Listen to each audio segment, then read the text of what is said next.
धीतमस्तु मा विद्विषावहै। ओम शांति शांति शांति। ओम वसुदेवसुतं देवं कंसचानूरमर्दनं देवकी परमानन्दं कृष्णं वन्दे जगद्गुरुं समस्तजनकल्याणे निरतं करुणामयं नमामि चिन्मयं देवं सद्गुरुं ब्रह्मविद्वरं सद्गुरुं ब्रह्मविद्वरम्. We will sing one bhajan of Krishna, then we will go to class.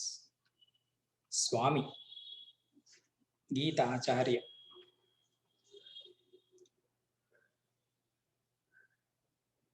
Srinivasa Govinda, Sri Venkatesha Govinda. Srinivasa Govinda, Sri Venkatesha Govinda. Tirupati Vasa Govinda, Tirumala Vasa Govinda.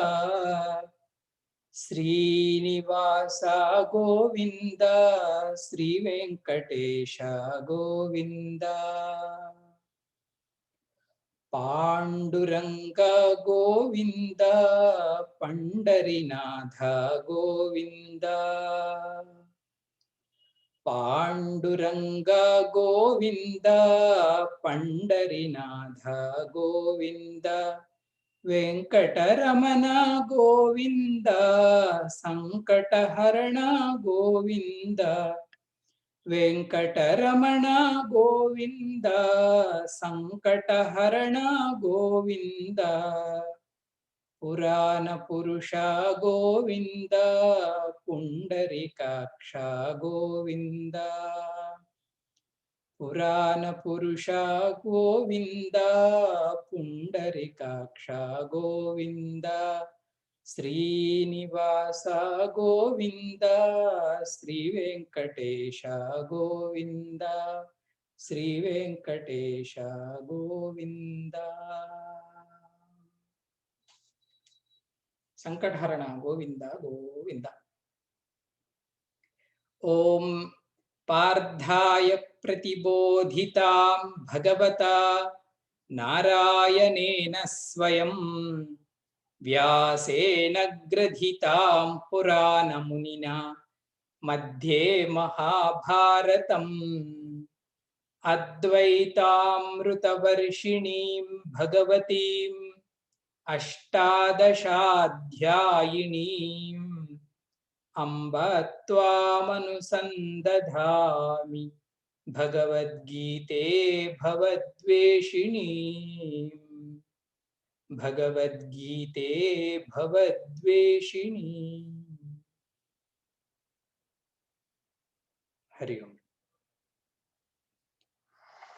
గత యజ్ఞంలో పురుషోత్తమ ప్రాప్తి యోగంలో మనం చూసిన అంశాలు ఏంటి స్వామీజీ అంటే, భగవంతుడు మొదట చేసిన పని ఈ అధ్యాయంలో సంసార వృక్షాన్ని వర్ణించాడు. ఆయన ఊర్ధ్వమూలం అధశాకం అశ్వత్థం ప్రాహురవ్యయం అని స్టార్ట్ చేస్తూ ఈ మనం చూస్తున్న ఈ సంసార వృక్షం యొక్క తత్వం ఏంటి, దీని స్వభావం ఏంటి, దాని పార్ట్స్ ఏంటి బలంగా వర్ణించాడు స్వామి. అశ్వత్థ వృక్షంతో వర్ణించి, అశ్వత్థ వృక్షం అంటే రావి చెట్టు.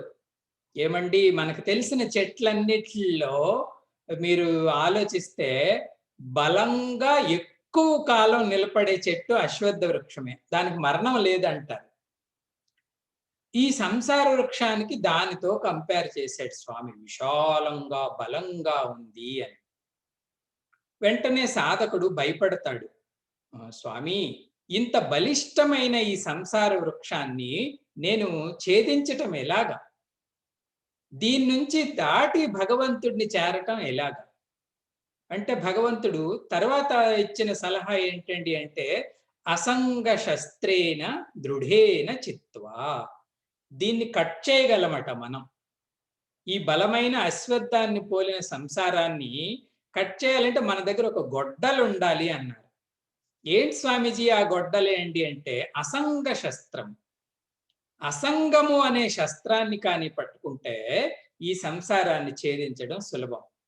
తద్వారా నువ్వు భగవంతుడిని చేరొచ్చు అని పరమాత్మ చెప్పి, తరువాత చూడండి భగవంతుడు వేదాంత రహస్యాన్నైతే విడిచిపెట్టలే. మై డియర్ స్టూడెంట్, నేను సంసార వృక్షం అంత బలం ఇంత బలము అన్నానని భయపడిపోకు. ఎందుకో తెలుసా? నరూపమస్యేహ తథోపలభ్యతే. నిజానికి ఇది బలమైన రూపమే లేదు. దీనికి వర్ణించినట్టుగా ఇంత బలంగా అంత బలంగా ఉంది అంటున్నాం, కానీ సంసారాన్ని దాన్ని తాకి చూస్తే అసలు లేని వస్తువు అది. తనకి ఉనికే లేదు. తర్వాత సన్నగా ఉందా పెద్దగా ఉందా చెట్టు అనే వర్ణన వేరు, కానీ దాని తత్వంలోనికి వెళ్ళి చూస్తే నా ఉపలభ్యతే, వర్ణించినట్టుగా దాని స్వరూపం లేదు. ఉనికి లేనటువంటి వస్తువు అది. మరి స్వామి, అసలు ఉనికే లేనటువంటి వస్తువుకి మేము ఎలా బందీలం అయిపోతున్నాం, మేము ఎలా దాసులం అయిపోతున్నాం అంటే ఇక్కడ ప్రాబ్లం ఉంది. ఇది అంత షార్ప్గా లేకపోవటం వలన, ఇది అంత సటల్గా లేక, ఈ రెండు లోపాలు అంటారు. కఠోపనిషత్తులో చెప్తారు కదండి, బుద్ధి ఎప్పుడు కూడా సూక్ష్మంగా ఉండాలండి. సూక్ష్మంగా అంటే టీచర్ ఏది చెప్పాలనుకుంటున్నాడో అది మనం క్యాచ్ చేసేయాలి.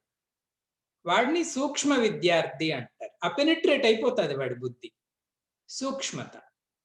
రెండోది ఏమంటాడండి అంటే ఆయన షార్ప్నెస్ అంటారు. షార్ప్నెస్ అంటే బుద్ధి ఎప్పుడు కూడా ఎలర్ట్ గా ఉండాలి, పడుకోకూడదు, నిద్రపోకూడదు అనమాట. ఈ రెండు ఉన్నటువంటి బుద్ధిమాన్ ఈజీగా అసలు దీని తత్వాన్ని క్షణంలో తెలుసుకుంటాడు. లేకపోతే స్వామి, అఫ్ కోర్స్ నచికేతుడో ఇంకెవరో అంటే okay, one shot they will realise Brahman. మరి లేని సాధకుల పరిస్థితి ఏంటి స్వామిజీ అంటే, పరమాత్మ సాధనలు చెప్పాడు ఏం చెయ్యాలి. ఏం సాధనలు చెప్పాడు స్వామి? నిర్మాణ మోహ జితసంగ దోష, అధ్యాత్మ నిత్య వినివృత్త కామ, ద్వంద్వైర్విముక్త సుఖ దుఃఖ సంగైహి. ఈ 5 సాధనలు 15వ అధ్యాయంలో చెప్పడం జరిగింది, పర్టికులర్ గా ఈ చాప్టర్ లో. నిర్మాణ మోహ జితసంగ దోష అధ్యాత్మ నిత్య వినివృత్త కామ ద్వంద్వైహి విముక్త. ఇవంటే ఈ సాధనలు అంటే ఏంటో చూసాం. ఈ సాధనలు కానీ మనం ప్రాక్టీస్ చేస్తే ఇక్కడ క్లారిటీ వస్తుంది. తద్వారా దీని స్వరూపాన్ని మనం తెలుసుకుంటాం. ఏమని తెలుసుకుంటాం స్వామీజీ? అరే, ఇన్నాళ్ళు నేను భయపడుతున్నటువంటి ఈ జగత్తు ప్రపంచం, ఇది అసలు ఉనికే లేనటువంటి వస్తువు. ఎడారిలో ఎలా అయితే పెద్ద జలాశయం కనిపించినప్పటికీ ప్రాపర్గా చూసేవాడికి, దాని గురించి విచారణ చేసేవాడికి తెలిసే నిజమేంటండి అంటే అది అసలు ఇక్కడ ఉండే ఛాన్సే లేదు. కాబట్టి జగత్ అసారం అని తెలిసింది. అయితే జాగ్రత్తగా వినండి, జగత్ అసారం అని తెలుసుకోవటం సాధనలు సగభాగమే. కొంతమంది వైరాగులు ఇలా అయిపోతారు, జగత్తంతా అసారం, జగత్తంతా అసారం అని డ్రై అంతఃకరణని డెవలప్ చేసుకుంటాం. ఎవరితోని మాట్లాడరు, ఎవరితోని సరదాగా ఉండరు. ఏమంటే ఏముందిలే స్వామి, ఇదంతా మాయే కదా అంటారు. ఇది సకమే. రెండో సకమేంటి స్వామిజీ? సాధనలో భాగం జగత్ మిథ్య అని తెలుసుకున్నావు కరెక్టే, కానీ బ్రహ్మ సత్యం అది కూడా తెలుసుకోవాలి కదా. ఇది మిథ్య అయితే మనకేమి, ఇంకొకటైతే మనకేమి. మనకు కావాల్సింది ఇది కాదు, నీకు కావాలన్నా అది ఉండదు. దీని స్వరూపం అలాంటిది. మనకు కావాల్సింది ఇది కాదు అనటం కొంత నయం. లేదు స్వామీజీ నాకు కావాలి, ఇదే కావాలి, ఇదే కావాలి అని అనినా సరే అది మనకు లభించదుగా, పారిపోతుంది ఏదో ఒక రోజు. కాబట్టి సత్య వస్తువు ఏది అంటే బ్రహ్మ.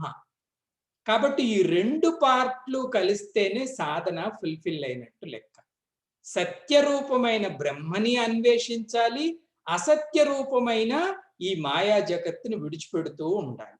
ఈ రెండు కలిసింది అంటే సాధన పరిపూర్ణం. మరి ఆ బ్రహ్మ గురించి ఏం చెప్పారు స్వామి 15 అధ్యాయంలో అంటే స్వామి చెప్పారు కదండి, నతద్భాసయతే సూర్యః న శశాంకో న పావకః యద్గత్వా న నివర్తంతే తద్ధామ పరమం మమ.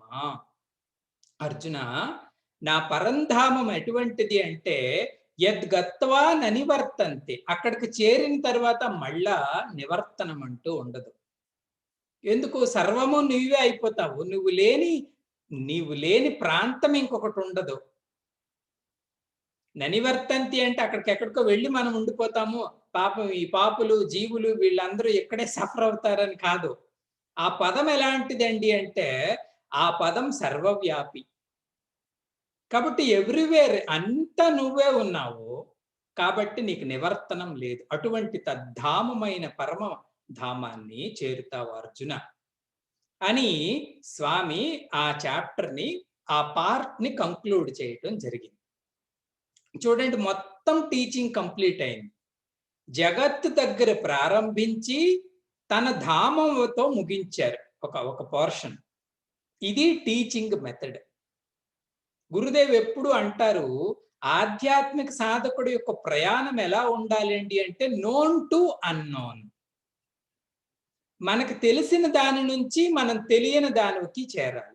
మనకు తెలిసింది ఏంటండి? ప్రతిరోజు మనం అనుభవిస్తున్నది ఏంటండి? ఈ జగత్. దీనిని విచారించి విచారించి విచారించి స్వామి ఎక్కడికి తీసుకెళ్ళాడండి అంటే ఆ పరంధామం దగ్గరికి తీసుకెళ్ళాడు. కంప్లీట్ గా ఒక థాట్ ఫ్లో పరమాత్మ చెప్పటం జరిగింది. దీని తరువాత రెండో టాపిక్ తీసుకుంటారు 15th చాప్టర్ లోనే. అదేంటి స్వామిజీ అండి అంటే జీవ విచారణ. ఆ ముందు చెప్పిన పార్ట్ పేరు ఏంటి స్వామిజీ అండి అంటే జగత్ విచారణ అంటారు. ఎందుకంటే వేదాంతంలో ముఖ్యమైనవి మూడే అంశాలు: జగత్తు, జీవుడు, దేవుడు. ఈశ్వర జీవ జగత్తుల గురించి విచారించిన దానినే వేదాంతం అంటారు. సో జగత్తుని ఒక టాపిక్ గా తీసుకొని బ్రహ్మను ఎలా చేరాలో స్వామి ఎక్స్ప్లెయిన్ చేశారు. తరువాత శ్రీకృష్ణ పరమాత్మ 15 అధ్యాయంలో తీసుకున్న టాపిక్ ఏంటి స్వామిజీ అండి అంటే జీవుడు. ఈ జీవుడు కూడా రోజు మనం అనుభవిస్తున్నటువంటి ఒక అంశ. ఎవరు స్వామీజీ జీవుడు జీవుడు జీవుడు అంటే నేనే. నేను నేను నేను అంటున్నామే, దాని పేరు జీవుడు. ఏమండి, వేదాంతంలో చిన్న మాట చెప్తాను చూడండి, బరువు లేకపోతే. నేను నేను నేను అని అనుభవించేదంతా కూడా జీవ ప్రపంచం అండి. ఆ నేను పక్కన ఏదో ఒకటి పెట్టి అంటుంటాం కదా, అది జీవ ప్రపంచం. మరి జగత్తుని ఎలాగ అనుభవిస్తాం స్వామి అంటే వేదాంతంలో చెప్తారు, ఇదం ఇదం ఇదం. ఇదం ఇదం అంటే ఇది ఇది ఇది అంటాం కదా, అదంతా జగత్తు. Simple understanding. నేను నేను నేను అని సంబోధిస్తున్నదంతా జీవ ప్రపంచం. ఇది ఇది ఇది ఇది అని మనం అంటున్నదంతా జగత్. మీరు ఏమంటున్నారో అదే. ఇది గాలి, ఇది వాన, ఇది ఎండ, ఇది భూమి, ఇది ఫోటో, ఇది టీవీ ఇత్యాదులంతా కూడా జగత్. అది అయిపోయింది కదండి. జీవుడు గురించి చెప్పినప్పుడు భగవంతుడు ఏం చెప్పాడండి అంటే మమైవాంసో జీవలోకః జీవభూతః సనాతనః అన్నాడు. అర్జున, మీరందరూ ఎవరు అనుకున్నారో తెలుసా? నా యొక్క అంశలే అన్నాడు. మనం ఎక్కడికి పారిపోదామన్నా దేవుడు మనల్ని విడిచిపెట్టడండి. ఎందుకంటే ఈ రెండింటిని విడిచిపెట్టడం సాధ్యం కాదు. జీవుడిని ఈశ్వరుని విడిచిపెట్టడం సాధ్యం కాదు. ఎక్కడుండయ్యా చూస్తున్నావు నువ్వు ఇదంతా అంటే ఈశ్వర సర్వభూతానాం హృద్దేశే అర్జున తిష్టతి. ఈశ్వరుడునైన నేను సర్వభూతాల యొక్క హృదయాలలో కూర్చొని చక్కగా ఎంజాయ్ చేస్తున్నాను మీరు చేసిందంతా. మరి మేము ఎటువంటి తప్పు చేసినా నీకేం అనిపించదా, ఒప్పు చేసినా నీకేం అనిపించదా అంటే మీరుకి నాకు ఆ వ్యత్యాసం ఉంటే అనిపిస్తుంది.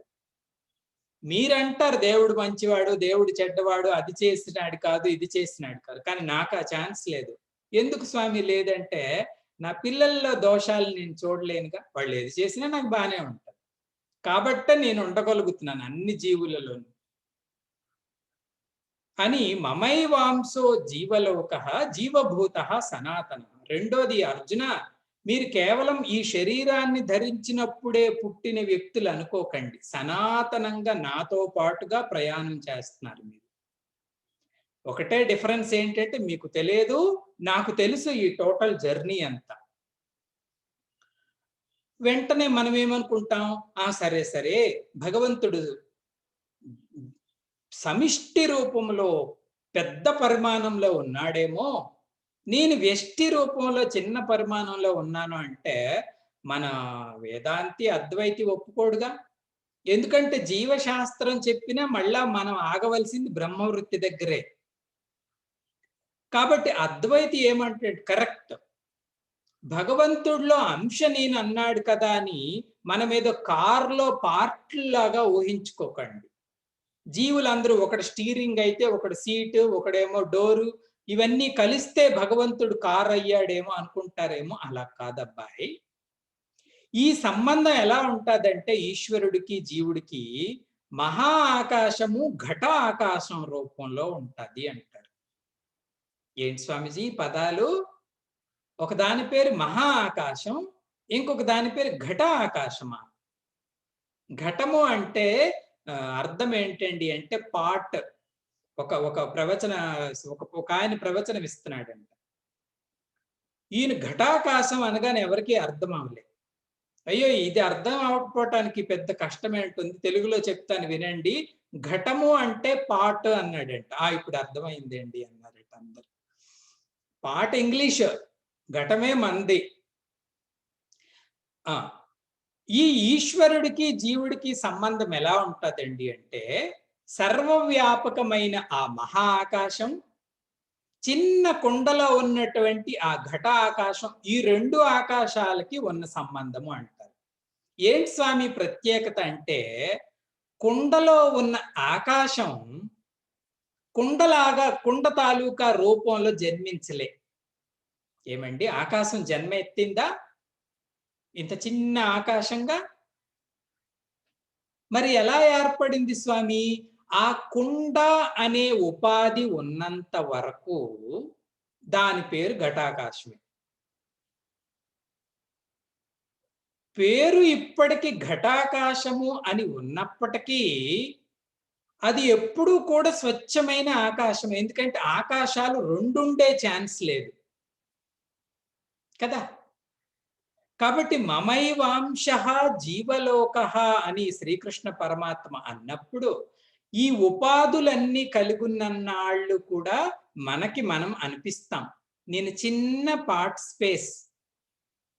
స్వామి సర్వవ్యాపి అయిన బిగ్ స్పేస్.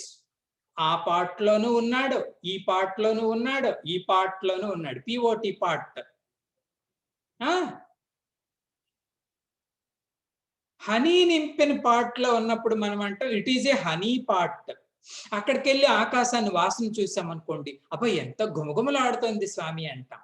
నిజానికి ఆకాశానిది కాదు ఆ వాసన, దాన్ని నింపినటువంటి తేనెది. ఇంకేదో నింపారు అనుకోండి ఇంకొక పార్ట్లో, స్వామి ఎంత దుర్గంధం వస్తుంది స్వామి ఈ ఆకాశంకి అంటే, అక్కడ కూడా ఆకాశం తప్పలేదు. ఇంకా నేను ఈ 2 ఎగ్జాంపుల్సే ఇచ్చాను. గురుదేవ్ అయితే ఈ ఎగ్జాంపుల్ చెప్పినప్పుడు మనకు ఒంట్లో ఆయన అంత దారుణంగా చెప్పేవారు. ఇప్పుడు చూసుకోవాలి మన పాటలో ఏముందో, ఏ వాసన వస్తుందో. కానీ ఇలా ఉన్నప్పుడు కూడా ఆకాశానికి ఎటువంటి క్వాలిటీ ఉంది, ఎందుకంటే దానికి పుట్టుకతోనే గుణం లేదు.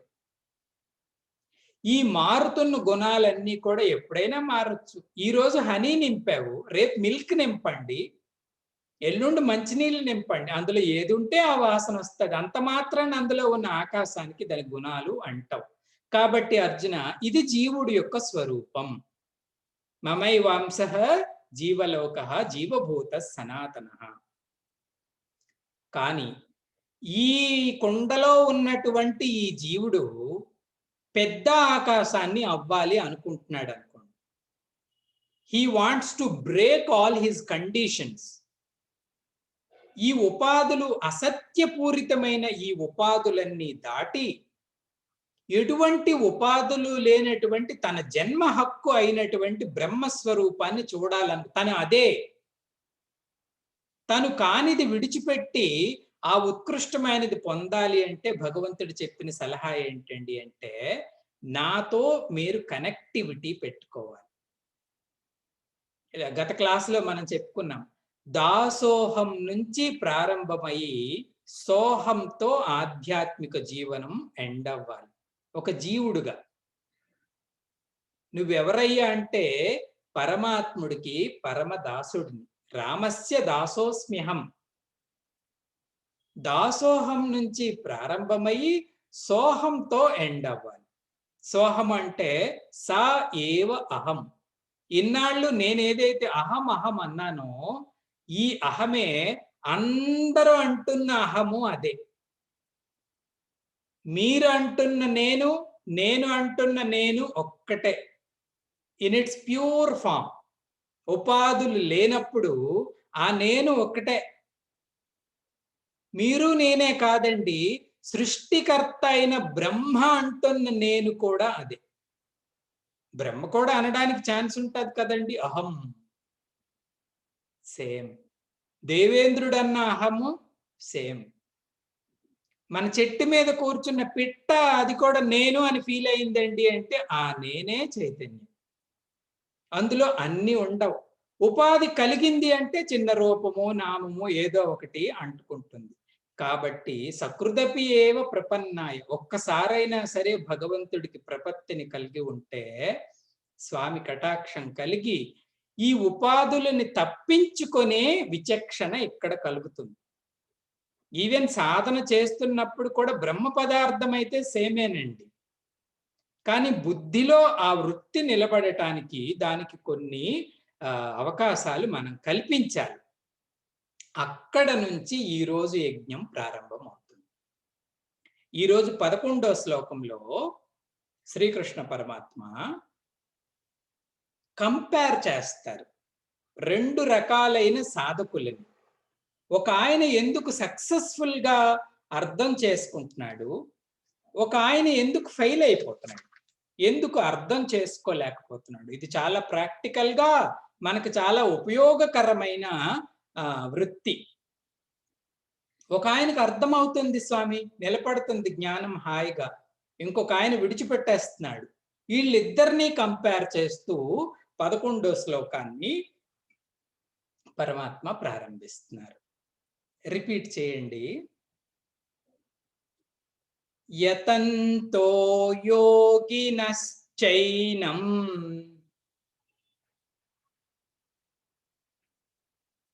పశ్యంత్యాత్మన్యవస్థితం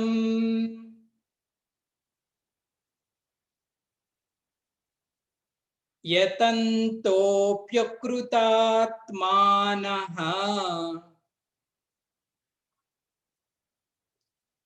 నైనం పశ్యంత్యచేతసః.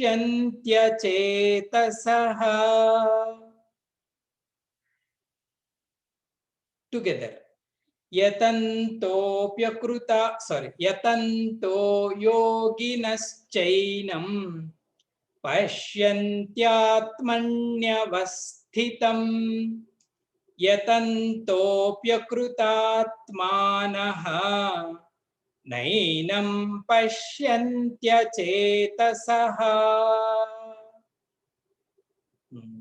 వెరీ ఈజీ, సింపుల్ శ్లోకం. Type 1 first line, type 2 second line. వీళ్ళిద్దరూ డిఫరెంట్ టైప్స్ ఆఫ్ సాధకులే. ఇద్దరు సాధకులేనండోయ్. ఓహో, అయితే చెప్పండి స్వామి, మేము ఏ బాక్స్ లో పడతామో చూస్తాం. మొదట ఆయనంట యతంతః. యతంతః అంటే ప్రయత్నశీలము కలిగిన సాధకుడు.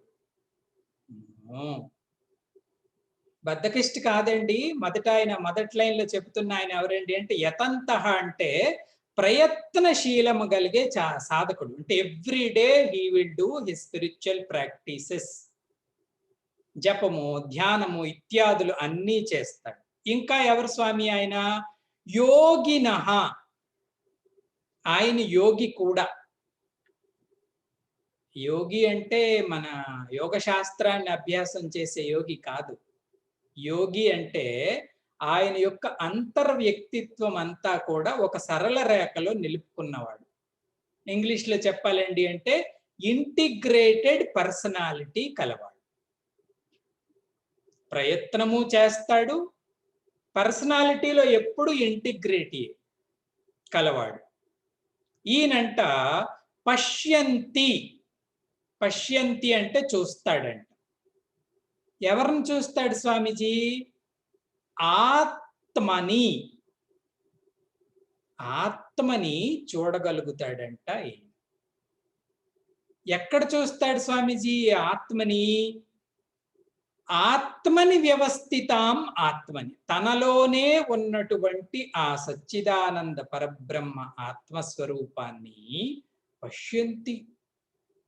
పశ్యంతి అంటే ఈ మహాత్ముడు చూడగలుగుతున్నాడు.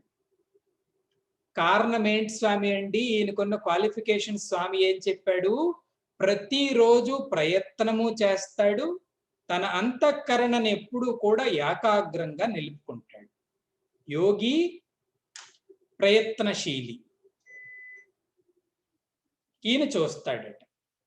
ఇదొక బాక్స్. అంటే మనకు ఉండవలసింది ఏంటండి అంటే ఈ రెండూ కాని మనకుంటే మనం కూడా చూడగలుగుతాం. ప్రతిరోజు ప్రయత్నము ఉండాలి. అంతఃకరణ సరళ రేఖలో ఉండడం అంటే ఏంటి స్వామి అంటే బుద్ధి చెప్పేది మనస్సు వినాలి. మనస్సు చెప్పేది ఇంద్రియాలు వినాలి. ఇంద్రియాలు చెప్పేవి కర్మ చేయాలి. ఈ 4 ఒక రేఖలో ఉండడాన్నే యోగ్యత అంటారు. బుద్ధి, మనస్సు, ఇంద్రియాలు, కర్మ. ఇది ఎక్కడైనా ఉండాలండి. ఎక్కడైనా ఉండాలి అంటే మార్కెట్కి వెళ్ళామనుకోండి, మనం బుద్ధిలో ఏ నిర్ణయం తీసుకున్నామో మనస్సు దానికే ఓటేయాలి. ఇంటి దగ్గర బయలుదేరినప్పుడు మీరు ఫలానాది కొంటేనే ఉపయోగం అన్నారు కదా, మనస్సు ఇంకొక దాన్ని కొను అని అడగకూడదు బయట. ఇంత మరి ఇదే యోగత అంటే. ఇంకొకటి కొను అని మనస్సు అనకూడదు. ఇంద్రియాలు ఇంకా ఏ దిక్కులు చూడకూడదు. అది కావాలి, ఇది కావాలి, అది బాగుంది, ఇది బాగుంది. ఇంకా డోంట్ టాక్. ఆ పని చేసుకొని మనం వచ్చేయాలంతే. కర్మ. చిన్న ఎగ్జాంపుల్లో కూడా ఈ 4 ఒక సరళ రేఖలో ఉంటే ఆయన పేరే యోగి. అది భగవత్ అన్వేషణలోనైనా అంతే. ఇంకా అనవసరమైన మాటలు ఏది మన మనస్సు ఆడకూడదు, మన ఇంద్రియాలు ఆడకూడదు, మన బుద్ధి ఆడకూడదు. ఏది నిర్ణయం తీసుకున్నామో ఆ పని జరగాలి. He is a successful man. 2 ఇది యోగత. అంటే అంతఃకరణ అండ్ డిజైనే అంత బాగుంటది అనమాట. రెండవది ఆయన ఎంత గొప్ప సాధకుడు అయినప్పటికీ కూడా సాధనని విడిచిపెట్టడు. ప్రయత్నవాన్. నిత్యము ఆయన యొక్క ఏ అయితే ఆధ్యాత్మిక సాధనలు చేస్తున్నాడో అవన్నీ సాధనలు చేసుకొని ఆయన తలుపు ఓపెన్ చేస్తారు. ఈయన పశ్యంతి ఆత్మని. ఈయన ఆత్మని చూడగలుగుతాడు. ఓకే. మరి రెండో రకమైన సాధకుడు అన్నారు కదా స్వామి, రెండో లైన్‌లో చెప్తారన్నారు కదా! ఆయన ఎవరు స్వామి? చెప్పండి. మేమైతే నంబర్ 1 నంబర్ 2 పోనీ చెప్పండి చూద్దాం. ఎవరైనా అలాంటోళ్ళు ఉంటే. నంబర్ 2 ఎవరంట? యతంతః. యతంతః అంటే ఈయన కూడా ప్రయత్నం చేస్తాడటండి. పాపం. కష్టపడతాడు. కష్టపడతాడు. ఆహా! కానీ నైనం పశ్యంతి. ఆ ఆత్మని చూడలేకపోతున్నాడంట. అర్రె! ఏం ప్రాబ్లమ్ స్వామి ఈయనకంటే, ఈయనకి 2 ప్రాబ్లమ్స్ ఉన్నాయంట శ్రీకృష్ణ పరమాత్మ చెబుతున్నాడు. ఏంటండి ఆ 2 ప్రాబ్లమ్స్ అంటే, ఒకటి అకృతాత్మనః. అకృతాత్ముడు. ఆత్మ అంటే ఇక్కడ మనస్సు. అకృతాత్ముడు అంటే ఏంటంటే, మనస్సు ఎప్పుడు కూడా డిస్ట్రాక్ట్ అయ్యే ఉంటది. ఒకసారి ఆయన మనస్సులోకి ఇలాగెళ్ళి చూసామనుకోండి, ఆ మనస్సు 100 బాణాలను పట్టుకొని ఉంటది. ఎప్పుడు ఒక డైరెక్షన్‌లో ఉండదు. అనేక ముఖత్వము అంటారు దీన్ని. అకృతాత్మనః ఇదొక ప్రాబ్లమ్ ఆ సాధకుడికి. మనం కాదు. అకృతాత్మనః ఒకటు. మరొక్క ప్రాబ్లం ఉందంట ఆయనకి. అదేంటి స్వామీజీ అండి అంటే అచేతసః. అచేతసః అంటే ఎవరు స్వామి? Thoughtless fellow. దేని గురించి ఆలోచించడు. కానీ హార్డ్ వర్కరే. యతంతః శ్రీకృష్ణ పరమాత్మ చెప్పడం చూడండి. యతంతః అంటే గొప్ప కష్టపడతాడు. కానీ మనస్సు ఎప్పుడూ కూడా అనేక ముఖత్వాన్ని కలిగి ఉంటాది. 2 ఈ బుద్ధిని ఎప్పుడూ ఉపయోగించడు. అచేతసః థాట్‌లెస్ ఫెలో. కాబట్టే ఏనం పశ్యంతి. ఆయన ఆత్మని చూడలేకపోతున్నాడు అర్జున అని పరమాత్మ చెప్పటం జరిగింది. అయితే వీటి అర్థాలేంటో మనం చూద్దాం. మొదటి సాధకుడికున్న 2 లక్షణాలు సులభంగా మనకి అర్థమయ్యాయి. మొట్టమొదట ఆయన తన అంతఃకరణాన్ని ట్రైనింగ్ చేసుకున్నాడండి. ఏమండి? అంతఃకరణాన్ని ధ్యానంలోనే ట్రైనింగ్ చేసుకోవాలి అన్న అపోహ నుంచి మనం బయటపడాలి. అంతఃకరణాన్ని ట్రైనింగ్ చేసుకోవటానికి మనం చేసే ప్రతి యాక్టివిటీ కూడా మనకి హెల్ప్ చేస్తుంది. సింపుల్. ప్రతి యాక్టివిటీలో కూడా మనం డిస్ట్రాక్షన్ లేకుండా దానికి అలా ట్రైనింగ్ ఇస్తూ ఉండాలి. నేను అందుకే ఎప్పుడు చెప్తుంటాను, వంట చేస్తున్నామంటే వంట మాత్రమే చేయాలి. పూజ చేస్తున్నామంటే పూజ మాత్రమే చేయాలి. అదే డిస్ట్రాక్షన్ లేకపోవటం. ఇంకొక పని చేస్తున్నామంటే ఆ పని మాత్రమే చేయాలి. అలా మనం ట్రైనింగ్ ఇస్తున్న కొలది అది 100% ఒక దగ్గర ఉండటం అలవాటు చేసుకుంటదండి. ఆధ్యాత్మికంగానే కాదు, భౌతికంగా కూడా వాళ్ళు సక్సెస్‌ఫుల్ పర్సనాలిటీస్ అవుతారు.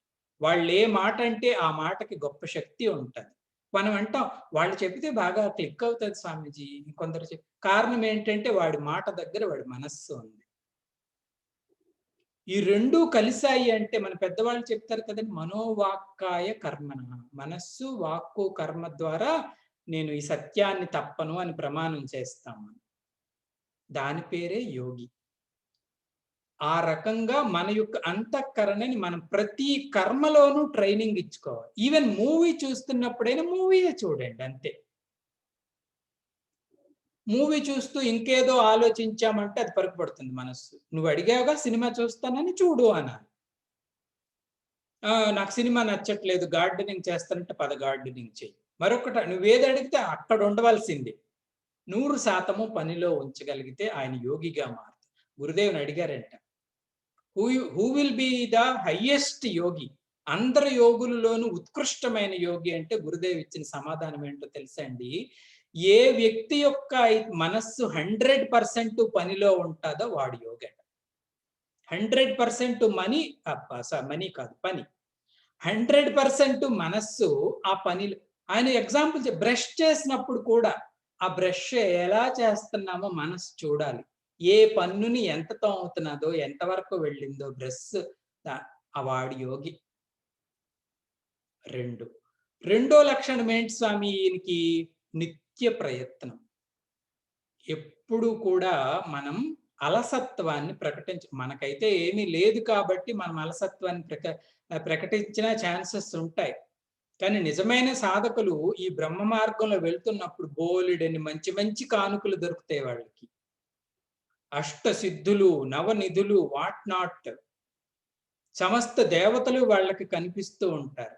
ఏం వద్దు, రిజెక్టెడ్. మరి దేనికోసమయ్యా నువ్వు నిత్యము ప్రయత్నం చేస్తున్నావంటే, నాకు కావలసింది ఆ పరమాత్మ ఒక్కడే. యద్గత్వా ననివర్తంతే, నాకు అది కావాలి. నాకు ఇంద్ర పదవి వద్దు, చంద్ర పదవి వద్దు, బ్రహ్మ పదవి వద్దు, ఇంకా ఏవి వద్దు. ఏమండి, ప్రయత్నం అంటే అక్కడి వరకు చేయాల. కాబట్టి ఆయన పశ్యంతి ఆత్మని. అంతటి వైరాగ్యం ఉంది కాబట్టే ఆ సాక్షాత్ బ్రహ్మస్వరూపాన్ని హృదయంలోనే చూస్తాడు. ఈయన ఒక రకం. రెండో రకం, ఈయన చాలా హార్డ్ వర్కర్ అంట. అంటే గొప్ప గొప్ప పనులన్నీ చేస్తాడు, దివ్యమైన దానాలు చేస్తాడు, ఏ సేవ అయినా చేయటానికి నేను రెడీ అంటాడు. కానీ ఈయన కొంచెం అన్‌ప్రిపేర్డ్‌నెస్ ఏంటి స్వామి అంటే, మన అంతఃకరణలో ఉన్నటువంటి ఈ 2 పోర్షన్స్‌ని ఆయన కొంచెం ట్రైనింగ్ ఇవ్వల. ఇది తప్పేమి కాదండి. ఇంకా కింద నుంచి బయలుదేరుతాం మనం. కదా! ఏంటి స్వామీజీ ఆయన 2 ఇవ్వని ట్రైనింగ్ అంటే, ఒకటి అకృతాత్మనః. అకృతాత్మన అంటే మనస్సు అనేక ముఖత్వాన్ని కలిగి ఉంది. ఇది చాలా సటల్ సాధన అండి. ఎన్ని వస్తువులను పట్టుకొని మనస్సు కూర్చుందో మనం చూడాలి. ఎప్పుడు కూడా ఆ పని చేసినప్పుడు ఆ వస్తువునే పట్టుకోవాలి. ఆ పని చేసినప్పుడు 10 వస్తువుల్ని పట్టుకుంది అంటే దాని పేరే అకృతాత్మన. ఒకటి. 2 అచేతస్సు అంటే ఏంటి స్వామీజీ అంటే ఆలోచించకుండా చేసేది. అదేదైనా సరే ఆలోచించకుండా మాట్లాడటం, ఆలోచించకుండా ఏ పనైనా చేయటం, థాట్‌లెస్. బుద్ధికి ఆ విషయాన్ని ఆ ఫైల్ ఇక్కడ వరకు వెళ్ళకుండా మనం ఇంప్లిమెంట్ చేసిస్తాం. ఆహా! ఫైల్ ఎళ్ళాల్సిందే హెడ్ ఆఫ్ ద డిపార్ట్‌మెంట్‌కి. మన డిపార్ట్‌మెంట్‌కి హెడ్ ఈయన. ఆయన కన్సల్ట్ చేసి, ఆయన దేన్ని బట్టి కన్సల్ట్ చేస్తాడు స్వామి? ఎయిదర్ శాస్త్రీయ జ్ఞానం కానీ, గురువుగారు చెప్పిన మాటలు కానీ, పెద్దవాళ్ళు ఆచరించిన మార్గం కానీ, సంఘంలో అనుభవాలను కానీ, ఇవన్నీ తర్ఫీదు చేసుకొని ఆయన చెప్తాడు. ఇలా వెళ్తే మంచిది అని. అలా వెళ్ళాలి. లేదు అన్నవాడు అచేతస్సుడు అన్నమాట. కాబట్టి ఈ 2 జాగ్రత్తలు తీసుకోవాలి. ఇది ఒక పార్ట్.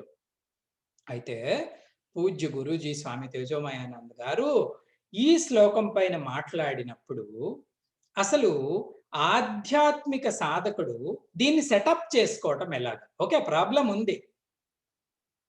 అందరికీ ఉన్న ప్రాబ్లమే. అది అది తప్పు కాదు. అది విశేషము కాదు. ఈ ప్రాబ్లమ్‌ని రెక్టిఫై చేసుకోవటం ఎలాగో ఆయన వివరించి చెప్తారు. జాగ్రత్తగా వినండి. అసలు ఈ జ్ఞానం అనేది ఎలా ఏర్పడతది? ఏ జ్ఞానము? ఆత్మ జ్ఞానం. పశ్యంతి ఆత్మని అన్నారు కదా! ఆ ఆత్మ దర్శనం, ఆత్మ జ్ఞానం ఏర్పడాలండి అంటే, ఆ ఫ్లో చార్ట్ ఎలా ఉండాలో ఆయన ఎక్స్‌ప్లెయిన్ చేస్తారు. స్వామి చెప్తారు, ప్రాపంచికంగా అయినా ఏ వస్తువు యొక్క జ్ఞానం మనకి లభించాలి అంటే, 3 అందులో ఇన్వాల్వ్ అయ్యి ఉంటాయట. 3 అంశాలు. దేని జ్ఞానాన్ని మనం పొందాలన్నా 3 అంశాలుంటాయట అందులో. ఏంటి స్వామీజీ ఆ 3 అంశాలు అంటే, సంస్కృతంలో వాటి పేర్లు ఏమంటారండి అంటే, మొదటి దాని పేరు ప్రమేయము అంటారు. ప్రమేయం అంటే ఆబ్జెక్ట్ ఆఫ్ నాలెడ్జ్. దేని గురించి తెలుసుకోవాలి అనుకుంటున్నామో దాని పేరు ప్రమేయం. Object of knowledge. ఇది ఒక అంశం. రెండవది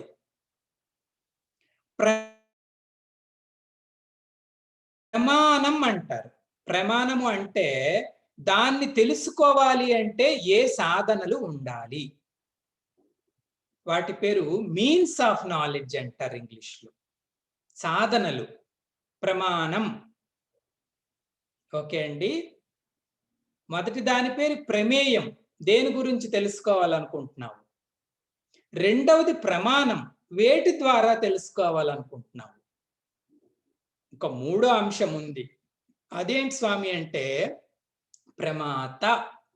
ప్రమాత అంటే నోవర్ ఆఫ్ ద ఆబ్జెక్ట్. ఎవరు తెలుసుకోవాలనుకుంటున్నారు? Knower of the object. వీళ్ళు ముగ్గురు కూడా దేనికి సంబంధించిన జ్ఞానాన్ని పొందాలి అన్న అవసరం. ఓకేనండి? Object of knowledge, means of knowledge, subject. The person who wants to know the knowledge. ప్రమేయము, ప్రమాణము, ప్రమాత. తెలుసుకోవాలి అనుకుంటున్న విషయము, సాధనలు, వ్యక్తి. ఈ ముగ్గురు ఉంటేనే జ్ఞానం ఏర్పడదు. ఒక ఎగ్జాంపుల్ ఇవ్వండి స్వామి. ఏంటేంటో చెప్తున్నారు అంతాను. సింపుల్ ఎగ్జాంపుల్ ఏంటండి అంటే, మన గార్డెన్‌లో ఒక పువ్వు పూసిందనుకోండి. ఫ్లవర్. ఓకేనా? సో, ఆ పువ్వు గురించి నీకు తెలుసుకోవాలని ఉంది. ఇప్పుడు ప్రమేయం ఏంటి స్వామి అంటే బ్యూటిఫుల్ ఫ్లవర్ పువ్వు ప్రమేయం. ఇప్పుడు జాగ్రత్తగా చూడండి. ఈ పుష్పం గురించి తెలుసుకోవాలి అంటే ప్రమాణం ఏంటో తెలుసా అండి? ప్రమాణం నేత్రం. అవునా? ఈ నేత్రం లేనిదే పువ్వు అక్కడ ఉంది అనే జ్ఞానం నీకు ఏర్పడే ఛాన్సే లేదు. అందుకే పెద్దవాళ్ళు ఏమంటారు తెలుసా అండి? ఈ ప్రమాణాలు, సాధనలే ముఖ్యమైన పాత్రని పోషిస్తాయి. Swamiji I want to do surgery అన్నాడంట ఒక పిల్లోడు. మనం ఏమంటాం? నువ్వు డాక్టర్ చదివావా అని అడుగుతాం. ఎందుకు? నువ్వు సర్జరీ చేయాలి అంటే ఆ సాధనను కలిగి ఉండాలి. అందరూ వెళ్లి మేము కోసేస్తామంటే కుదరదుగా. అలాగే ఒక రూపాన్ని చూడాలండి అంటే నేత్రమే కరెక్ట్ ప్రమాణం.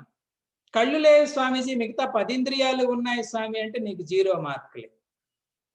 కాబట్టి మూడవది, స్వామీజీ నేత్రం ఉంది, పుష్పం కూడా ఉంది, కానీ ఈయన ఎక్కడో దిక్కులు చూస్తున్నారు. Mind is not available. అప్పుడు కూడా జ్ఞానం ఏర్పడే ఛాన్స్ లేదు. ఎస్ స్వామి.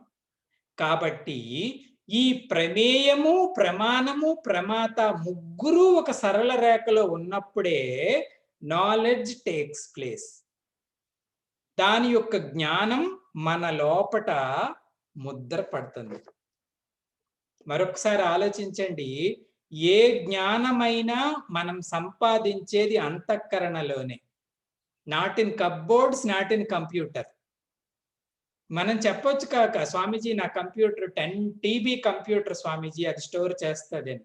కానీ ఇక్కడ ఎంత స్టోర్ చేసావో అదే మన జ్ఞానం కదా. ఈ మూడు ఎప్పుడైతే సరళ రేఖలో ఉంటాయో అప్పుడే జ్ఞానం ఏర్పడుతుంది. జ్ఞానం ఏర్పడలేదు అంటే కారణం ఏంటండి అంటే మూడింట్లో ఏదో ఒకటి మిస్ అయింది కదా. ఏ జ్ఞానం ఏర్పడలేదన్నా మూడింట్లో ఏదో ఒకటి మిస్ అయ్యింది. ఇప్పుడు మన ఆత్మ విషయానికి రండి. మన జర్నీ ఇది కదా, మన సబ్జెక్టు. ఇప్పుడు నా ప్రశ్న, మన ఆధ్యాత్మిక మార్గంలో ప్రమేయం ఏంటండి?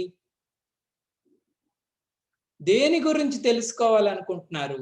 ప్రమేయం ఏంటి స్వామి అంటే ఆత్మ. ఓకేనా?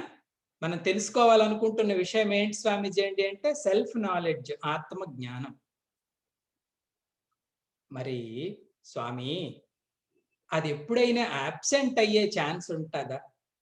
గార్డెన్లో రోజ్ ఫ్లవర్ అయితే ఈ రోజు ఉంటుంది, రేపు ఉండదు కదండి. థియేటర్లో మూవీ అయితే ఈ రోజు ఉంటుంది, రేపు ఉండదు. కానీ ఆ ఆత్మదేవుడు యొక్క స్వరూపం ఏంటండి అంటే నిత్యోపలబ్ధి, నిత్యము అవైలబులే. ఈవెన్ నువ్వు తెలుసుకోకపోయినా ఆయన ఉండే తీరాలి. తెలుసుకున్నప్పుడు ఉండే తీరాలి, తెలుసుకున్న తర్వాత ఉండే తీరాలి. కాబట్టి మనకు ఒక బ్లెస్సింగ్ ఏంటండి అంటే మనం ఏదైతే తెలుసుకోవాలనుకుంటున్నామో ఆ వస్తువు ప్రమేయం, అది నిత్యోపలబ్ధి కాబట్టి దాంట్లో దోషం లేదు. మనం ఇంకా అనలేము స్వామి నాకు ఆత్మజ్ఞానం ఏర్పడటం లేదు అంటే కారణం ఆత్మ అని మనం అనలేము కదండి. రోజ్ ఫ్లవర్ జ్ఞానం ఏర్పడలేదు అంటే అసలు రోజ్ ఫ్లవర్ అనేదే లేదు కాబట్టి నేను చూడలేకపోయాను స్వామి అంటే మనం ఏమైనా సమర్థించుకోవచ్చు. కానీ ఈ వస్తువు ఆధ్యాత్మికంగా మనం ప్రయాణం చేసినప్పుడు ప్రమేయం నిత్యోపలబ్ధి. ఓకేనా అండి? ఓకే స్వామీజీ. రెండవది ప్రమాత. ప్రమాత అంటే మనము, సాధకుడు. వీడు ఈ ఆత్మ జ్ఞానానికి ఉపయోగిస్తున్నటువంటి తన పర్సనాలిటీ వస్తువేంటి స్వామీజీ అంటే మనస్సు. మనస్సు అనండి, అంతఃకరణ అనండి. ప్రమాత ఎవరండి అంటే మన అంతఃకరణ.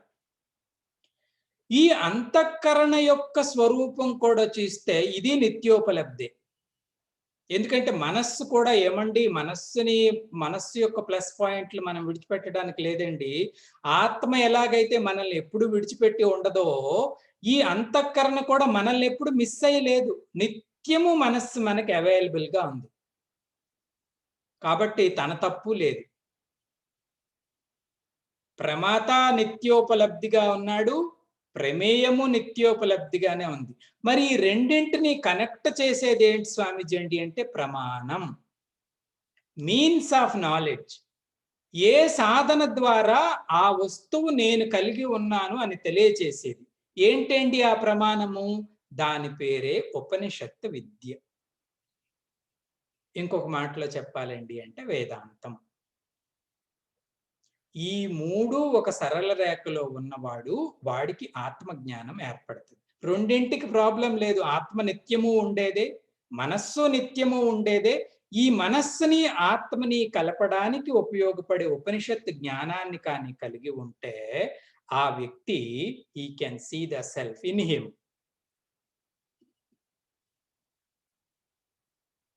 ఈ ఉపనిషత్తు విద్యని పొందటానికి ముఖ్యమైన సహకారి ఎవరు స్వామి అండి అంటే గురువు. అందుకే ఈ రెండు కలిపి చెప్తాం మనం. ఏంటి స్వామిజీ రెండు? గురు వేదాంత వాక్యాదిషు విశ్వాస శ్రద్ధ.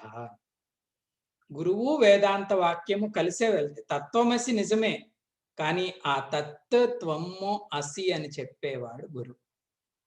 ప్రమాణం అయింది కదా. మరి స్వామి ఈ రెండో మొదటి వ్యక్తికి ఈ మూడు ఒక సరళ రేఖలో ఉన్నాయి. ఏ మూడు స్వామి? ఉపనిషత్తు విద్య, అంతఃకరణం, ఆత్మ ఎప్పుడు నిత్యము అవైలబుల్ గా ఉండేది కాబట్టే పశ్యతి ఆత్మని. రెండో వ్యక్తి దగ్గరికి వచ్చేసరికి ఈ కేటగిరీలో మనం కూర్చున్నాం. నిజానికి మనకి విద్య కూడా ఉపలబ్ధే. ఉపనిషత్తులో ఏముందో గురువు ప్రతిరోజు చెప్తున్నాడు స్వామి. నాకు తెలుసుకోవాలని ఉంది స్వామి. చూడండి, మరొక పుణ్యవాక్యం. నాకు తెలుసుకోవాలనే ఉంది. గురువు గారు చెప్తున్నారు, భగవంతుడు నిత్యము ఉన్నాడు, అయినా నాకు ఈ జ్ఞానం ఏర్పడట్లేదు అంటే కారణం అది శ్రీకృష్ణ పరమాత్మ హింట్ చేశాడు. కారణం అర్జున ఈ రెండు. ఒకటేంటండి అంటే ప్యూరిటీ ఆఫ్ మైండ్ లేకపోవటం, రెండు క్లారిటీ ఆఫ్ ఇంటలెక్ట్ లేకపోవటం. అచేతస ప్రకృతాత్మన. ఇక్కడ ప్రిపేరు కాలేదు కాబట్టి ఈ ప్రాబ్లం వచ్చింది. అయితే సొల్యూషన్ కూడా చెప్పారండి పెద్దవాళ్ళు. ఏంటి స్వామీజీ సొల్యూషన్ అంటే జాగ్రత్తగా వినండి. అందరూ అంటారు స్వామీజీ మైండ్ డిస్ట్రాక్టెడ్ గా ఉంది. యాక్చువల్గా 3 ప్రాబ్లమ్స్ చెప్తారండి మనస్సుకి. ఆ మూడింటిని కానీ మనం రెక్టిఫై చేసుకుంటే అదే మనస్సు అమృత కలశం, అమృతం ఊరుతుంది దాంట్లో.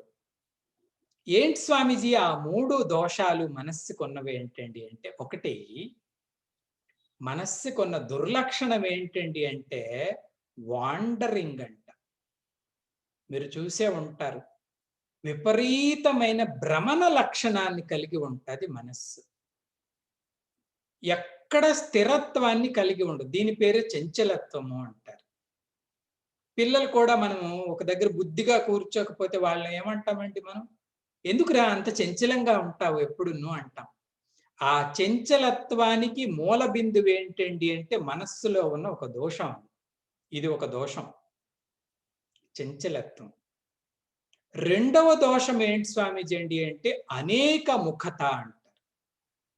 అంటే మనస్సు ఎప్పుడు కూడా ఒక ముఖాన్ని కలిగి ఉండదు. శరీరం అయితే ఒక ముఖాన్నే కలిగి ఉంటుంది. మనస్సు 100 ముఖాలను కలిగి ఉండడం అంటే 100 విషయాలతో ఆడుతుంటది ఎప్పుడు. అనేక ముఖత. 2. మూడో లక్షణం ఏంటి స్వామి మనస్సుకున్న దోషం అండి అంటే ఇంప్యూరిటీ. ఇంప్యూరిటీ అంటే ఎప్పుడూ కూడా సరళత్వంగా ఉండదు. మనం ఎవరి గురించి అయినా చెప్పామనుకోండి, నెగిటివ్ కామెంట్ పాస్ చేస్తుంది. ఎవరి గురించి చెప్పండి, మెల్లగా దానికి ఆ ట్రైనింగ్ ఇచ్చిందే మనం. ఏం చెప్తే అది వింటాదండి. అదొక లక్షణం ఉంది. ఎందుకంటే మనం బాస్ ఎప్పుడైనా. దాని పేరే అపవిత్రత అంటారు. అపవిత్రతలో ప్రధానమైన భాగం ఏంటి స్వామి అండి అంటే దోషాన్ని చూడడం. దాని పేరే దోష దర్శనము అంటారు. ఏది చెప్పండి, ఎవరి వ్యక్తి గురించి చెప్పండి, ఎందుకో దాంట్లో ఆ దోషమే ఉదయిస్తుంది మొదట. ఈ 3 మనస్సుకున్నటువంటి దోషాలు. ఒక రోగికి ఎలాగైతే రోగ లక్షణాలు ఉంటాయో, ఈ మనస్సుకు ఉండే రోగ లక్షణాలు ఈ 3. వాండ్ ఈ వాండరింగ్ చూడండి, మనం జాగ్రత్తగా దాన్ని పట్టుకోవాలి. మనం ఒక్కరం కూర్చున్నప్పుడైనా సరే, ఫర్ ఎగ్జాంపుల్ అనుకుందాం. ఈరోజు నేను పలానా స్తోత్రం గురించి ఆలోచించుకుంటాను. మీరొక్కరే కూర్చున్నారు, ఆలోచించుకుంటానని కూర్చున్నారు. అండ్ థాట్ ఫ్లో స్టార్ట్ చేశారు. ఓహో! దీని అర్థం ఇదా? ఇది ఇలా వెళ్ళాలా? దీనికి ఇది కనెక్షనా? దీనికి ఇది ఉదాహరణ. థాట్ ఫ్లో కనెక్ట్ చేసిన తర్వాత మీరు మిస్ అయిపోతారు ఆ థింకింగ్‌లో. ఇది మనకి ఎన్ని లక్షల సార్లు అయిందో చూడండి. ఆలోచించటానికి కూర్చున్నటువంటి ఈ జీవుడు, ఆ ఆలోచన ప్రవాహంలో వీడుండడు. వీడిని మింగేసింది మనస్సు ఎప్పుడో. ఎక్కడెక్కడో తిరిగి ఎప్పుడెప్పుడో మళ్ళా మన చేతికి వస్తది. దీని పేరే చంచలత్వం. ఇది మనకు నిత్య అనుభవం. అది దానికున్న రోగం. ఈ అనేకముఖత, ఇంప్యూరిటీ మనం ఎక్స్‌ప్లెయిన్. మరి దీని నుంచి రెక్టిఫై అవ్వాలంటే ఏంటి చేయాలి స్వామి అంటే, శంకర భగవత్పాదులు ఇచ్చిన సలహా ఏంటండి అంటే, తపస ఇంద్రియ నిగ్రహతయ అంటాడు. ఈ 2 దానికి 2 మాత్రలట. మొదటి మాత్ర ఏంటి స్వామీజీ అండి అంటే, ప్రతిరోజు తపశ్చర్యని ఆచరించండి అంటాడు. దాని పేరే ప్రయత్నం. ప్రతిరోజు నియమం పెట్టుకొని చేయాల్సిందే తపస్సు అంటే. స్వామి నేను భగవద్ రామ భక్తుడిని అన్న, కృష్ణ భక్తుడు, శివ భక్తుడిని. 1000 మంత్రం చేస్తాను స్వామి అండి అంటే, ఈవెన్ రోగం వచ్చి బెడ్ మీద పడుకున్నప్పటికీ కూడా ఆ 1000 ఓం నమః శివాయ, ఓం నమః శివాయ, ఓం నమః శివాయ, ఓం నమః శివాయ, ఓం నమః శివాయ 1000 కంప్లీట్ చేయాలి. భగవత్ సాన్నిధ్యం జరుగుతూ ఉంటది. అట్ ద సేమ్ టైం ఈ 3 రెక్టిఫై అయిపోతాయి వాటంతట అవే. డిస్ట్రాక్షన్ తగ్గిపోతుంది, వాండరింగ్ తగ్గిపోతుంది, ఇంప్యూరిటీ తగ్గిపోతుంది. తపస్స. ఈ తపస్సు ఏదైనా మనం చేయొచ్చు. భగవద్గీతలో ముందు చెప్తాడు కదండి శ్రీకృష్ణ పరమాత్మ, వాక్కు ద్వారా చేయవలసిన తపస్సు, మనస్సు ద్వారా చేయవలసిన తపస్సు, శరీరం ద్వారా చేయవలసిన తపస్సు, ఇవన్నీ కూడా మనం చేస్తూ ఉంటే మనస్సు తపస్స. రెండవది ఇంద్రియ నిగ్రహం. ఇంద్రియ నిగ్రహం అంటే ఇంద్రియాలకి ఎక్కువ ప్యాంపర్ చేయకూడదు. మనం అడిగిందంతా ఇవ్వకూడదు, అవసరమైంది ఇవ్వాలి. ఇంద్రియ నిగ్రహం అండి. మొత్తం బంద్ చేసేయకూడదండి. భగవంతుడు వాటిని ఇచ్చాడు, మొత్తం ఏమంటారు బటన్ ఆపేయకూడదు. కానీ నిగ్రహము అంటే సంయతము అంటారు శంకరాచార్య. సంయతం అంటే ఎంతవరకు వాడాలో అంతవరకు వాడాలి. తర్వాత దాన్ని రెగ్యులేట్ చేయాలి. ఆ రెగ్యులేటర్ని వీటన్నిటికీ పెట్టడాన్ని ఇంద్రియ. ఈ 2 కానీ మనం చేస్తే ఈ లోపట ఒక పార్ట్ సెట్ అయిపోతుంది. మనస్సు అనేక ముఖత్వాన్ని వదిలి ఏ పని చేస్తుందో అక్కడ 100% అన్ని పనుల్లోనూ ఉండగలుగుతుంది. మరి ఈ ప్రాబ్లం స్వామి అచేతసః అన్నారు. అచేతస్సు అంటే విచక్షణ లేకపోవటం. సరిగా ఆలోచించలేకపోతున్నాను స్వామి. దానికి మందేంటి స్వామి అండి అంటే, బుద్ధికి ఎంక్వైరీ చేయటం నేర్పించాలట. దీన్నే విచారణ అంటారు సంస్కృతం. అది దానికి మందు. అందుకే ఈవెన్ నేను చెప్తున్నానండి, ఇది ఫ్యాక్ట్. మేము సాందీపినిలో విద్యార్థులుగా ఉన్నప్పుడు ఫస్ట్ 3 మాసాలే మమ్మల్ని వదిలేరండి. తర్వాత ఏం చేశారు స్వామి అంటే, ప్రతిరోజు మాట్లాడండి అనేవారు స్వామి. 30 మంది పిల్లలు ఉన్నారండి అంటే భజగోవిందం పంచేసేవారు ఆయన అందరికీ.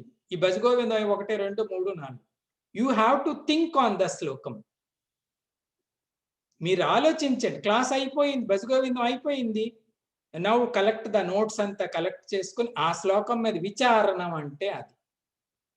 మీరు మాట్లాడాలి, నా ముందు కూర్చొని మాట్లాడాలనేవారు.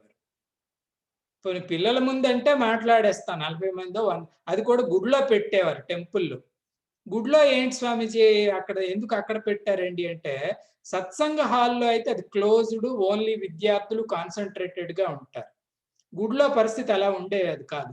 వచ్చిన వాళ్ళు, గంట కొట్టేటోళ్ళు, పూజారి గారు ఆరతి ఇచ్చేవాళ్ళు, పోయేటోళ్ళు, పిల్లల ఆటలు, అందులోనే చిన్నపిల్లల ఆటలు. ఈ గందరగోళం అంతట్లోనూ కూడా నీ వృత్తి బ్రేక్ అవ్వకూడదు. ఆయన పక్కన కూర్చునేవారు. భయం ఉంటది కదండి. ఎందుకు స్వామి భయం? కొడతారా తిడతారని భయం కాదు స్వామి.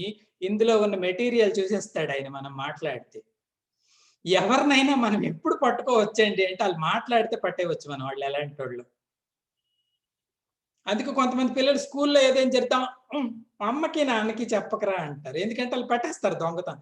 ఈయన పట్టేస్తాడు. ఓహో! వీడు ఇలాంటాడు. ఇక్కడితో ఇక్కడ అంటే దోషం అని కాదు. ఆ భయం పిల్లలకుంటది. ఫ్రెండ్స్ ఆఫ్‌కోర్స్ ఎప్పుడు దొరుకుతామా అని చూస్తారు కదండీ ఫ్రెండ్స్. ఎందుకంటే ఆళ్ళకి జోకు. మనం ఆ 5 నిమిషాలు మనది కాదు వాళ్ళది. They trained like that. నేను విషయం చెప్పేదేంటండి అంటే విచారణ అంటే దీనికట్టా మనం ట్రైనింగ్ ఇవ్వాలి. 5 నిమిషాలు ఇప్పుడు మాట్లాడకుండా మీరు రేపు సెంటర్‌లోకెళ్ళిపోయి క్లాసులు కండక్ట్ చేయండి స్వామి అని వాళ్ళొస్తారు. మీరేం మాట్లాడతారో మీకర్థం గాదు. So, you have to talk here. Gurudev start చేసిన ఇంక మా స్వామీజీ వాళ్ళు నయం ఏదో భజగోవిందమో, గీత మాట్లాడండి అనేవారు. శారదామ్మ వాళ్ళు విద్యార్థులుగా అందరూ ఉన్నారంట. ఫస్ట్ బ్యాచు ఉత్తరకాశీ తీసుకెళ్లారంట పూజ్య గురుదేవ్ చిన్మయానంద. ఈరోజు సాయంత్రం ఎక్స్‌టెంపో అన్నారంట. ఎక్స్‌టెంపో అంటే అప్పటికప్పుడు ఏదో చెప్తాడాయన మనం మాట్లాడాలి. ఏం చెప్తాడో ఈయన అనుకున్నారంట. అందరూ కూర్చున్నారట పిల్లలు. ఆయన అన్నారంట, "ఈరోజు మీరు పబ్‌కెళ్ళి భగవద్గీతను అమ్మాలి. మీరెలా మాట్లాడతారో మాట్లాడండి" అన్నారు. భగవద్గీతని పబ్‌లో వినే నాథుడెవరుంటాడు? మీరెలా ప్రెజెంట్ చేస్తారు? అప్పటికప్పుడు అది కూడా ఎక్కడో ప్రిపేర్ అయ్యొచ్చి ఇలా శారదమ్మ చెప్పారు ఈ మాట. ఎలా మాట్లాడతారో అనేది దాని పేరే చేతస్సు, విచారణ. అప్పటికప్పుడే కంప్లీట్‌గా ఒక నాస్తికుడైన ఒక వ్యక్తికి దైవీ సాంప్రదాయం లేనటువంటి ఒక వ్యక్తికి భగవంతుడి గురించి పరిచయం చేయాలి అంటే, అప్పటికప్పుడు పరిచయం చేయాలంటే how much purity you should have, how much knowledge you should have. First నీకు తెలియాలి ఏం ఈ రకంగా మనం దీనికి థింకింగ్ అలవాటు చేస్తే అది బాసిజం నేర్స్తది కొన్నాళ్ళకి. యాక్చువల్‌గా ఇప్పుడు మన బుద్ధి ఇంద్రియాలకి బానిస. అవి ఏం చెపితే దానికి అంటాయి. దానికి బలాన్ని చేకూర్చిన వాడే సాత్వికుడండి. సాత్వికుడు అంటాం కదా! సాత్వికుడు అంటే తెల్లగా ఉన్నవాడు సాత్వికుడు కాదు. బుద్ధికి బలాన్ని ఫస్ట్ ప్రయారిటీ బుద్ధికి ఇచ్చిన వాడి పేరు సాత్వికుడు. అర్జున విచా ఈ విచారణ ఎంత వరకు వెళ్ళాలనుకున్నారు వినండి జాగ్రత్తగా చాలా ముఖ్యమైన విషయం. దీనికి విచారణ నేర్పించాం కదా! దాని పరాకాష్ట ఏంటి స్వామీజీ అండి అంటే ఆత్మ, అనాత్మ విచారం. ఆ బుద్ధి ముందుకి ఏ వస్తువు వచ్చినా ఇది ఆత్మ సంబంధమైనదా, అనాత్మ సంబంధమైనదా అని ఫస్ట్ థాట్ వస్తదే వాడు బుద్ధిశీలి. అక్కడ విచారణ ఎండ్. ఆత్మ, అనాత్మ వరకు దానిని వ్యవహారం నుంచి నేర్పిస్తే అక్కడే దాని ఆప్షనే ఆత్మ తీసుకునేటప్పుడు పశ్యంతి ఆత్మని. కాబట్టి అటువంటి వ్యక్తి ఆత్మని చూడగలుగుతాడు అర్జున. సో వాడు మెడిటేషన్‌కి అర్హుడు. అతను ఆత్మ సుఖాన్ని హాయిగా అనుభవిస్తాడు. ఎందుకు అనుభవిస్తాడు? ఈయన గారు ఓటేశారు, ఈమె గారు ఓటేశారు. ప్రయత్నం ఎలాగూ చేస్తున్నాడు. ఈ మూడిట్లో 3 పదాలే కదండీ! ప్రయత్నం చేస్తున్నాడంటే శరీరం ద్వారా. ప్యూరిటీ చేస్తున్నాడంటే మనస్సు ద్వారా. విచారణ చేస్తున్నాడంటే 3 ఓటేసాయి అంటే పాపం భగవంతుడు నిత్యోపలబ్ధి హాయిగా ఆయనలో కూర్చొని ఇది అనుభవ రహస్యము అంటారు తేజోమయానంద. ఎంత బావుందో చూడండి. సో, ఈ రకంగా మనల్ని మనం మేకప్ చేసుకుంటే మనం దేవుడండి. మనమే దేవుడు.